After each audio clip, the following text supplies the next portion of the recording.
Word consonants यानी व्यंजन से स्टार्ट होता है तो उसके पहले अगर टीएच ही आता है तो हम उसको क्या पढ़ते हैं, दा पढ़ते हैं। ठीक है, जैसे हमने एक स्पेलिंग लिखी BALL, तो बी इसमें हमारा क्या है, कॉन्सोनेंट है। ठीक है ना, बी हमारा क्या है, कॉन्सोनेंट। तो टीएच को हम क्या पढ़ेंगे, द। तो हम यहाँ पर बोलेंगे द बॉल। क्या बोलेंगे, अब हमने स्पेलिंग लिखी है CAT कैट, तो CAT कैट में सी हमारा कॉन्सोनेंट है। कॉन्सोनेंट से पहले अगर हमने TH लगाया तो उसको भी हम यहाँ पर क्या पढ़ेंगे, दा। तो क्या पढ़ेंगे,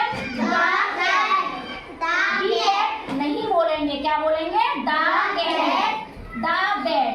अगर हम एक और एग्जांपल ले लेते हैं, DOG डॉग, और यहाँ हमने लगाया THE, तो डी हमारा क्या है, कॉन्सोनेंट है। तो हम THE को दा पढ़ेंगे या दी पढ़ेंगे, दा। तो क्या बोलेंगे, दा डॉग। क्या पढ़ेंगे इसको, दा डॉग।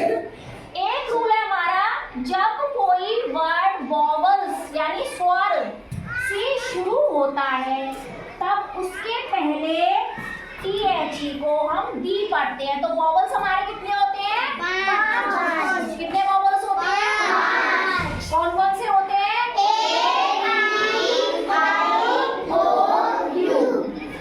तो हमने स्पेलिंग लिखी APPLE, तो ए हमारा इसमें क्या है, वॉवल। क्या है हमारा, तो यहाँ पर हमने THE को क्या बोलेंगे, दी।